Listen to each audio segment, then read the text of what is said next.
So we had sat next to each other during chapel, and when chapel finished, we stood up to do the closing prayer, and so that we finish and go to class. So as we stood up to do the closing prayer, by chance I turned to look at my seat, and I realized, good, now the speech was supposed to be in the morning, but it's now afternoon. Good afternoon. Thank you so much to the University Councillor and the team from Chiromo Hospital for the speech given about mental health, which is such an important facet for our youth today. Thank you so much, Mrs. Veronica. Thank you so much to, I think, the best speaker of today, Ms. Aisha Hussein Roba. Thank you for speaking from your hearts and sharing your experiences. She was reminding me how we had a Twitter conversation a few months ago. So it's such a pleasure to finally meet you and put a face to the name. Thank you so much to Mr. Lengot from C-Squared and what you're doing in the internet space, and for the tidbits and encouragement you've given us today. Thank you to the school president. I don't know where he is. Yes, thank you so much. And the biggest thanks to Zamzam, the school vice president, for organizing this event and for caring about the girl child and what we are going through. Thank you so much for your leadership and your wisdom. I am so humbled and privileged to be here with you today. It's my first time at the Co-operative University, so it's such an honor to get this invitation, and I want to thank all the organizers of this pad and toiletry drive. This activity is so important because it aims at addressing period poverty and menstrual hygiene amongst the student community, but above all puts a focus on a vital aspect of society today, which is human dignity.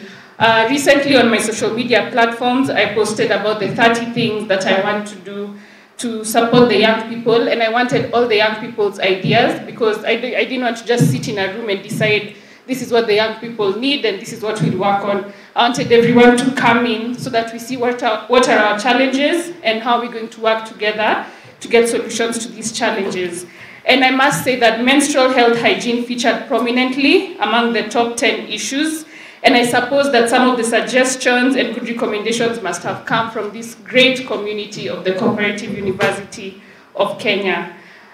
Before I move further, today we came with a team from Softcare, and we have one of their representatives here. I'd like him just to say something small as we partnered with him during this drive.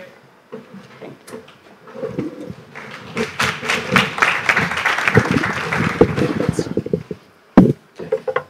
Good afternoon.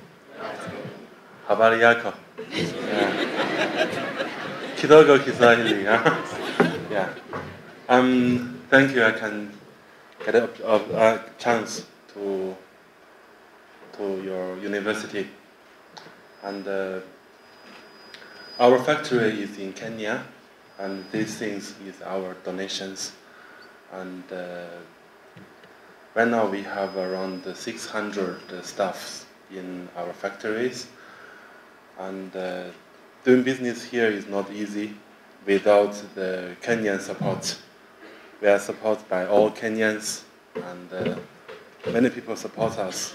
And also, a part of doing business, we also have duty to doing some society duties. So we'd like to attend, to join some, to do our contributions to Kenya. So we also need some more staffs. We also have job opportunities. I welcome you. After you graduate, you can send us your document to our companies. Yes. Okay. Thank you so much. Thank you so much, our representative from Softcare. So Softcare donated 30 cartons, and I donated 30 cartons. So we matched that together, and we pray this will help the ladies, the beautiful young ladies of this institution for the next year or so. And as I was thinking about what we are coming to do here today, it reminded me of a time when I was also in campus. I was at Daystar University many years ago. And in Daystar, we used to have chapel service because Daystar is a Christian university. And I remember this particular chapel service. I had sat with my best friend, she's here today, her name is Nkatha. So we had sat next to each other during chapel, and when chapel finished, we stood up to do the closing prayer, and so that we finish and go to class. So as we stood up to do the closing prayer, by chance I turned to look at my seat, and I realized, can the ladies know what I realized? Yeah. So I realized my period had come without me expecting it. So I quickly sat down again, and then Katha sat down with me and she asked me, what's wrong, what's wrong? And I told her my period has come. So she said, okay, let's wait for everyone to leave. So the prayer was done, kila mtu akatoka. And then now she had a scarf that day. She gave me her scarf. So I tied myself with the scarf, and we went to her friend's office. So she had a friend who was working at the school. So we went to her friend's office, and she took I think I'd worn jeans. I don't remember what I'd worn. She took it for me, and she helped me to wash it in the washroom, dried it with the dryer. She came back and it was clean. She looked up for a pad for me. And I think as girls, we really support each other during that time when we are going through our menses. It's so easy to ask a fellow girl, uko na pad, or you have a tampon, you help me. It's so easy to do that at that time. So that was when I was about 21 years old. So fast forward to a few weeks ago, when again, I don't know why still my period surprises me sometimes.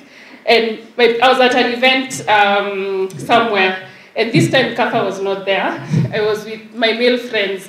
And I don't know, it was so hard for me to just tell them, like, I need to get sanitary towels. I just told them, we need to go to the supermarket. And they're asking, why unataka kununua nini au kununua? So I'm like, no, I just really need to go to the supermarket and buy something.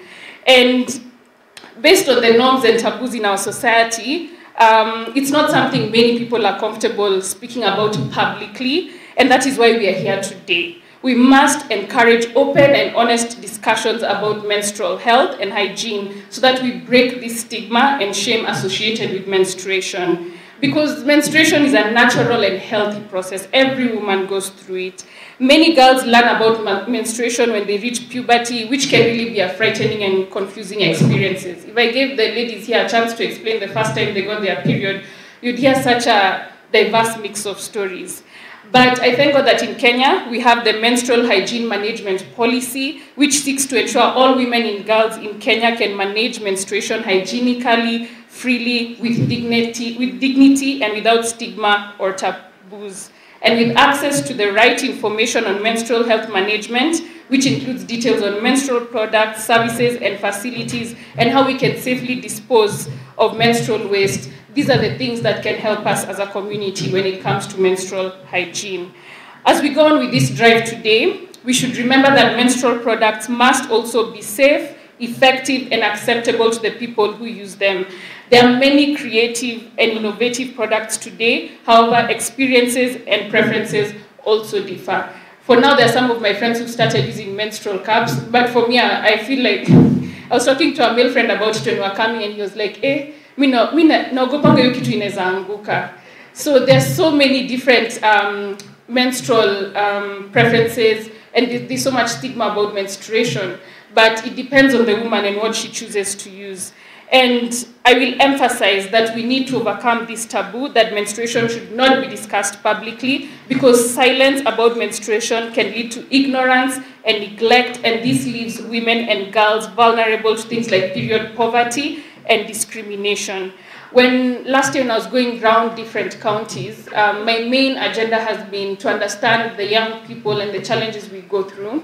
And as I visited a few schools, I heard different stories about how girls couldn't come to class or to school because they didn't have access to menstrual products, which is something that we need to change within our country. And we fail to openly talk about these issues. It also adversely affects women and girls with heightened vulnerabilities. A large percentage of the women and girls in Kenya cannot afford sanitary pads, and since commercial sanitary products are highly valued, some girls without access will resort to or are coerced into transactional sex to buy menstrual products, and this is a reality that is happening. And when these kind of things happen, as young people, we are alive to matters such as HIV infections, which have been on the rise amongst the young people in our country. So things like this then lead to heightened HIV inspections.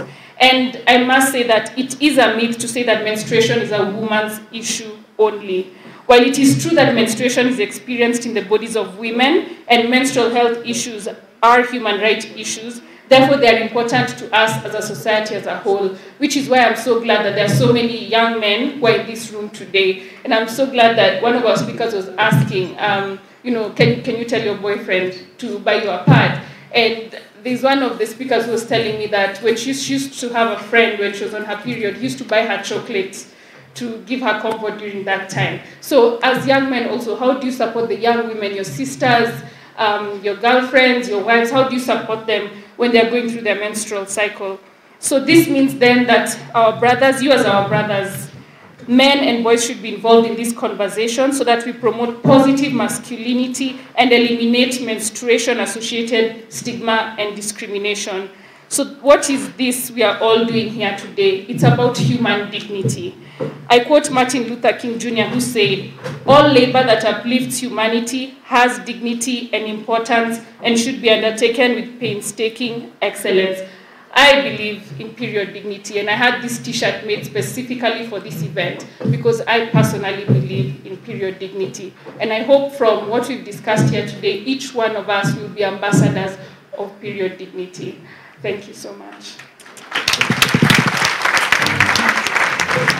Because the youth have a lot of challenges, comrades have a lot of challenges, and you have taken it upon yourself to just support your fellow comrades, and we really celebrate you, and we pray that God increases you, and you continue to do the good work.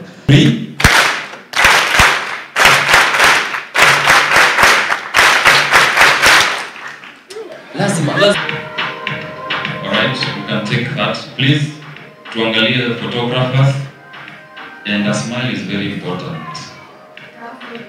A smile is very important. Make sure I hear smiling is free.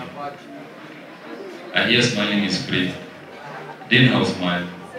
I know you are capable of smiling.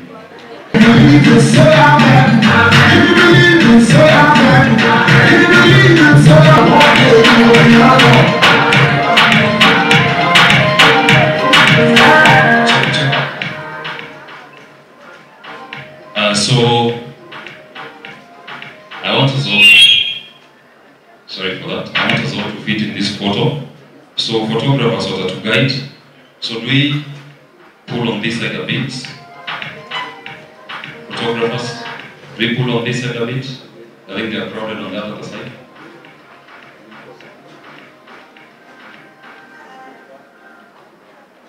So